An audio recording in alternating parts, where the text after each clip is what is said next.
ขอนอบน้อมแด่พระรัตนตรัยด้วยเสียงเก้าขอการครูบาอาจารย์กล่าวธรรมปฏิสันถานขออนุโมทนาบุญนำครอบครัวของแม่ออกลาสัญญเดชพร้อมด้วยพี่น้องป้องปายเพื่อนมิตรสหายที่มีกุศลเจตนาอยากนิมนต์ครูบาอาจารย์เข้ามาสู่สถานที่เพื่อความเป็นสิริมงคลคำว่าสิริมงคลก็คือเหตุแห่งความเจริญบุคคลใดบุคคลหนึ่งจะประสบความเจริญก็ต้องอาศัยบุญเก่า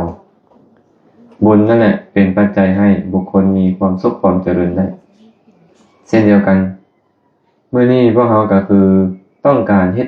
หตุแห่งความเจริญเรียกว่ามงคลมงคลก็คือเหตุแห่งความเจริญเมื่อนี้ตั้งแต่ครูบาอาจารย์ยังเข้ามาพวกเราก็ลุกขึ้นไปต้อนรับกราบไหว้เสื้อเสื้อให้เข้ามาใส่ซอยในสถานที่ที่เราจัดแจงไว้ได้ถวายน้ำปานะถวายน้ำดื่มตามสมควรและก็ขาดบ่ได้ก็คือการฟังธรรมมื้อนี้จะนำพุทธพจน์สั้นๆมาเว้าสู่กันพระพุทธเจ้าตรัสแบบนี้ว่าทะโตปุญญังปวัฏฐติสัญญมโตเวรังนะจียติกุสโรจะชหาติปาปกังราคะโทสะโมหคยาปรินิพพุโตแปลเป็นภาษาบ้านเฮาบอกว่าบุญยอมเจริญแก่บุคคลผู้ให้ปันอยู่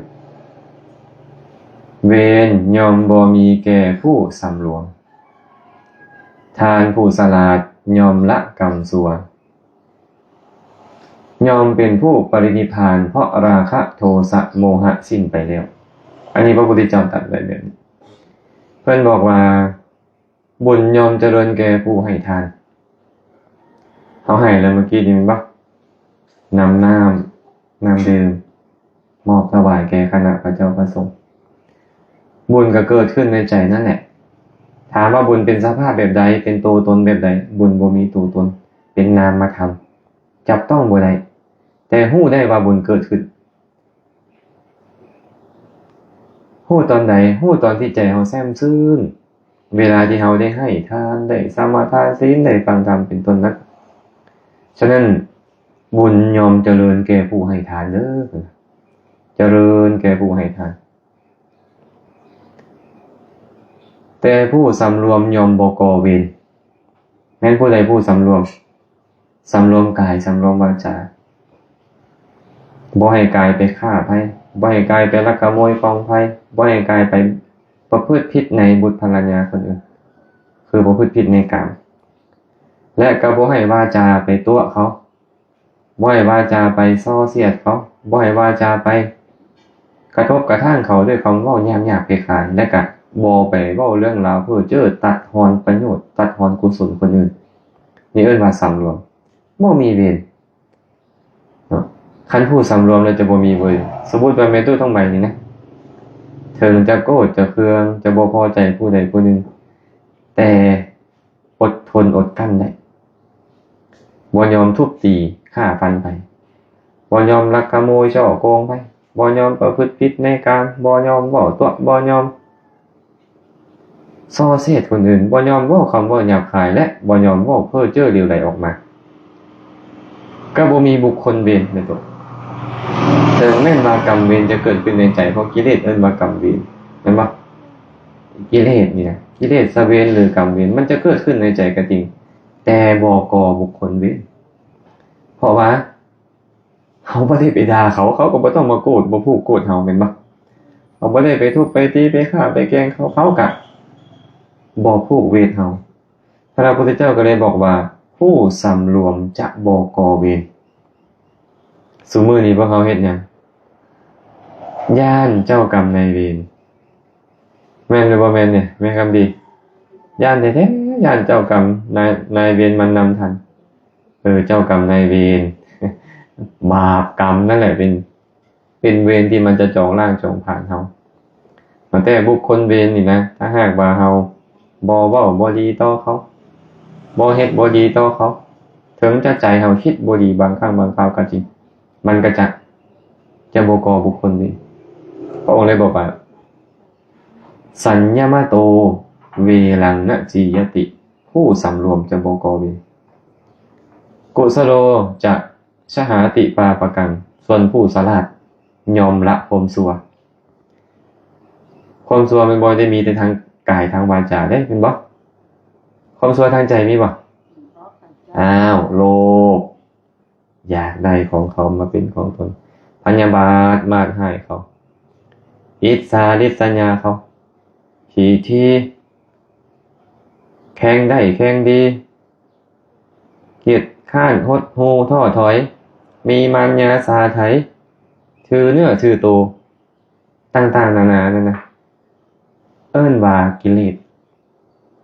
บางเทื่อทานเอาบ่อยู่ตัวบางอย่างศีลเอาบ่อยู่ผู้ฉลาดผู้มีปัญญาก็เลยละกรรมชั่วคือพยายามบ่เฮ็ดกรรมชั่วกุสโลแปลว่าผู้ฉลาดชหาติปาปกังยอมละกรรมอันลามกความคิดบ่ดีคำบอกบ่ดีการกระทำบ่ดีจะถึกละศีลละได้สำนึงเด้ศีลละได้สำนึงต้องเอาปัญญามาละกิเลสบางประการกิเลสมี3แบบเด้อ1เอิ้นว่าวีติกมกิเลส2ปริยุทธานะกิเลส3อนุสัยกิเลสวีติกมกิเลสนี่เป็นกิเลสที่เฮ็ดให้เฮานี่ล่วงละเมิดออกมาทางกายทางวาจากิเลสเกิดขึ้นแล้วต้องฆ่าต้องลักขโมยต้องประพฤติผิดในกามต้องทุบต้องตีต้องด่าต้องว่าต้องซอต้องเสียดต้องตัวต้องต้มต้องเพ้อเจ้อเลวไหลอันนั้นเอิ้นว่าวีติกมกิเลสปริยุทธานะกิเลสบ่นี่กิเลสกุ้มรุมจิตใจบ่ได้เว้าหยังออกมาดอกแต่ว่าโอ้ยคือว่าอยากให้เราสิบหายแท้ในตู้ทองใบนี่นะอันนี้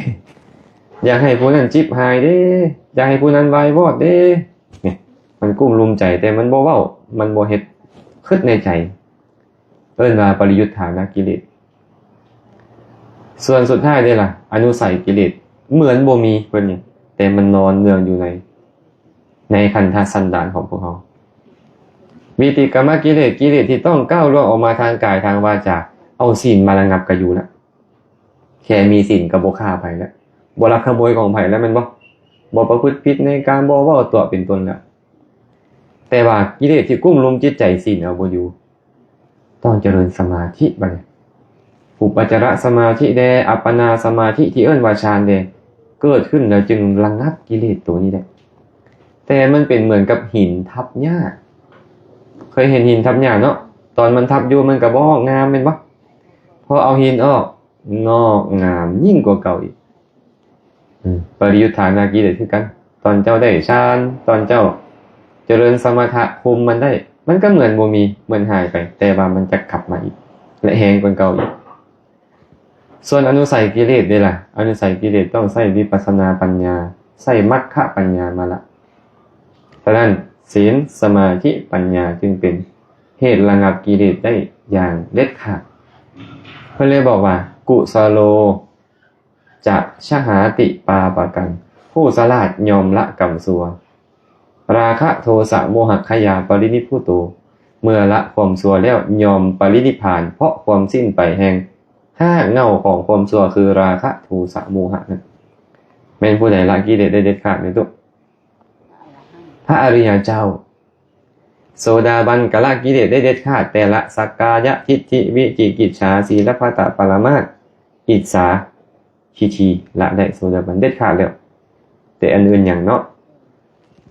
สกทาคามีก็เฮ็ดราคะโทสะโมหะความโลภความโกรธความหลงที่มันแห้งๆให้เบาบางลง